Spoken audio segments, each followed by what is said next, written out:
PowerPlayChess, brought to you in association with Kagi. It's the final of the Chess.com Speed Chess Challenge. Magnus Carlsen, 33 years old, faced Alireza Firouzja, 21 years old, and on fantastic form, playing really well over the last few months, and in the semi-final demolished Hikaru Nakamura to reach this final. And Firouzja had a fantastic start. After 4 games, he was 2.5, 1.5 up. Played a really nice King's Indian defence in game 3 to defeat Carlsen. And I want to show you what happened in game 5. Carlsen a point down, and once again Firouzja plays a King's Indian defence. Very dynamic opening. Really suitable for blitz games where the position can just turn in one move. So let's see what happened. Carlsen playing a very orthodox system with white, mainline, as he did in game 3. So knight c6 is the main move here, and then that really encourages white to close the position. But Firouzja repeated the move he played in game 3. h6. Now this is a bit of a sideline. So black just holds the tension for the moment. And in game 3, Carlsen played queen c2 and got outplayed in a complex game, but actually Firouzja took control. This time, Carlsen played rook e1. Now that looks far more normal to me.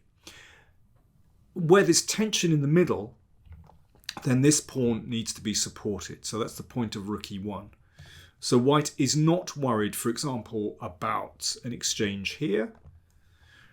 Because if there's pressure on e4, that bishop will just nudge back and the rook defends e4, and white has a nice space advantage. So Firouzja played knight d7, just holding the tension. And bishop f1, so the rook guards e4. Again, white is not worried about an exchange here because the center is held very nicely. Rook e8 from Firouzja, increasing the pressure here. But Carlsen sees no reason to resolve the tension in the middle and plays rook b1. Now, I like that move a lot. Takes the rook off the long diagonal, and it means that sometimes this rook will support the pawn advance to b4. So that's why Firouzja played a5. Normal King's Indian move to try and get more control over b4. Now, you can just close the position with d5 here with this typical King's Indian pawn structure, but Carlsen decides to just exchange pawns in the middle and play queen c2. So this is a slightly unusual approach. Normally, this kind of exchange is frowned upon with white because it can leave this square exposed. Now, if you can imagine this knight hopping around via c5 into e6 and into d4, you can see that is a big hole in the middle of the board. But getting there is not so simple. So let's see what happens. c6, well, that move is going to be necessary to cover these squares. But now knight a4 from Carlsen, and actually we see he's starting to take control, because after a5, and indeed c6, there's a weak square here, and a weak square on d6 as well. But this is typical of the fight in the King's Indian, knight h5. So this knight is looking to get on the outpost, but notice that bishop is beautifully placed on f1. So even if a knight does come into f4, then g2 is nicely protected. The bishop is tucked out of the way. In fact, at the moment, there's no real danger. Bishop e3, so Carlsen taking control over these squares. Knight f4, as I said, no danger at all because the bishop is very nicely placed there. Rook d1, okay, the rook has served its purpose on b1 and moves into the middle, into the semi-open file. So the queen gets out of the way of the rook, and now a very important move, c5, claiming control over these squares. And even if a black knight reaches e6, you can see that this d4 square is very well covered by white's pieces.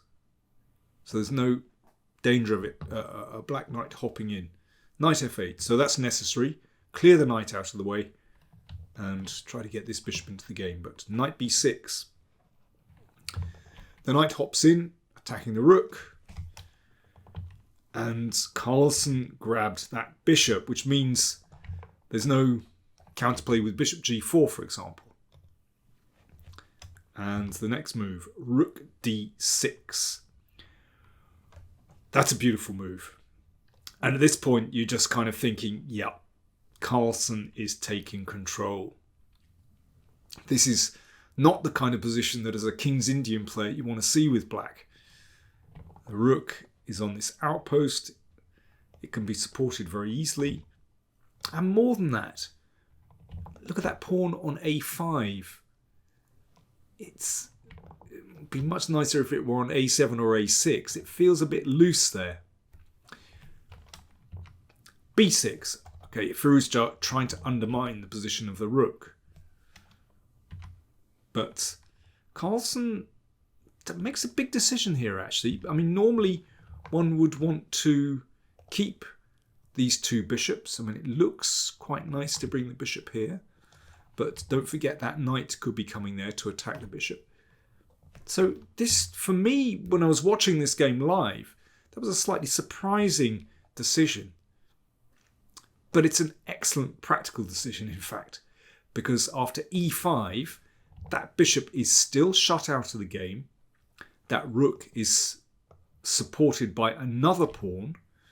And in fact, with this diagonal opening, and don't forget this one as well, as we're about to see, in fact, it's black's king that comes under massive pressure in this position. So b takes c5. So Firouzja, well, he's got rid of that pawn, but now this one is taking the role of defending the rook, and now bishop c4. So that little exchange of pieces, Carlsen kind of changes the nature of his advantage. So he's going for an attack now.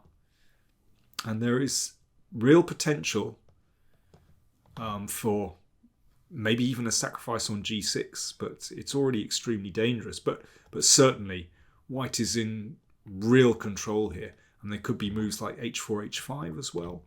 That's potentially on the cards too, opening up this diagonal.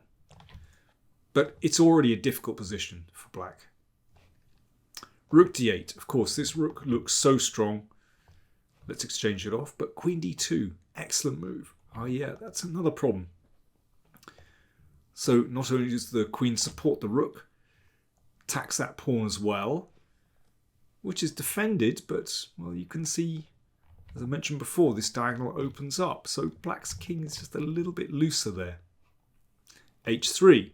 Useful move, making sure nothing's going on with g4, but also just giving the king an escape square. Well, in blitz, it's very useful to have these moves, and as black doesn't seem to be doing anything, why not?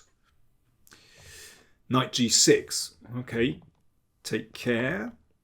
There could be a threat to take this, but okay, Carlsen just sidesteps, increasing the pressure.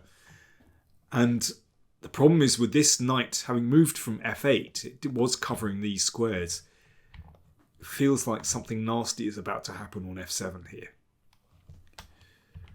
Rook takes, pawn takes. Okay, so this pawn takes the place of the rook, and that is a serious passed pawn. Queen a7. So defending that pawn, which was, yeah, just a free pawn actually. That was the problem. Queen d3, hitting the knight on g6. Because there's a pin there, of course. So the knight dropped back. It's interesting, Carlsen, I mean, he's making these moves very quickly. Just let me go back a move. I suspect that d7 might be a good move, but I mean, certainly Carlsen couldn't be sure. It's kind of the obvious move. Problem is that knight might duck back and then the pawn can be in trouble. So queen d3 is a very pragmatic move. And after knight f8, he played rook e1. So he's pushed the knight out of the way. And if the rook reaches e7, then hitting the queen, hitting this pawn, oof, black's position's collapsing. Firouzja found rook d8, rook e7, there it goes. Of course, if that's taken, that wouldn't be too clever. You could get yourself a queen. And let's just go back. So after rook e7, rook d7 played, and now bishop takes f7. So Carlsen just simplifying. Notice he's not kind of pushing things too far or spending unnecessary time. I just thought it's really interesting that he wasn't sweating trying to find a forced win. He's just playing good moves. Maybe not the best moves in in every case, but they're just good moves. Excuse me, that just maintain the advantage. So knight h7. So Firouzja trying to bring the knight to a more active square. Queen c4. Aha. Okay, that's what Carlsen has seen. He's setting up potential checkmate here. And if knight f6, knight e5 is a killer. Okay, so queen d8 played. Queen e6. Okay, Carlsen is taking control. Bishop takes b2. Irrelevant.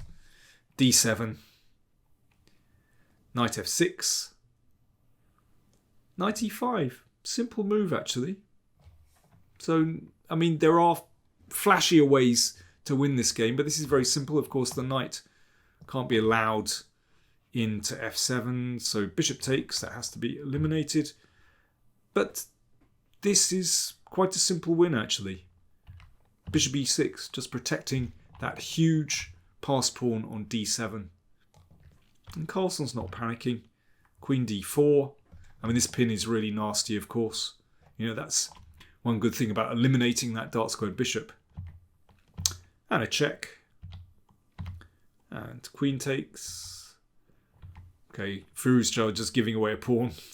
But there's really nothing here. Another check. And then the queen came into c8. Game over. That was game 5. So scores even, 2.5 all after 5 games.